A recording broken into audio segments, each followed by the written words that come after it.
Buyer statement, tengok sendiri harga emas dah naik RM523 per gram. So ini adalah harga emas dekat public good. Dekat luar sana lagi mahal. So kalau anda selama ni duk fikir-fikir macam mana saya nak beli emas, pastikan anda menabung di Economas Gap Public. Walaupun harga dah naik sekitar 520 ke 530. Jangan risau, anda boleh menabung sedikit demi sedikit. Saranan pakar ataupun mentor saya, Tuan Muhammad Zulkifli Syafiee, menabung 10% daripada gaji anda. Kalau gaji RM2,000, menabung RM200. Kalau gaji RM3,000, boleh menabung RM300.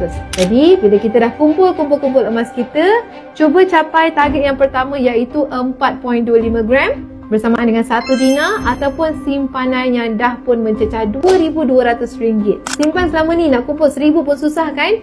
Try kumpul 1 dinar ataupun RM2,200 ni pasti lebih mudah tercapai bila anda simpan emas dengan ilmu. Pastikan anda daftar melalui dealer yang terlatih, atau jika anda belum ada lagi bimbingan untuk menabung emas, rujuk pin video saya untuk bermula. Saya akan bantu anda sebaiknya. Boleh follow.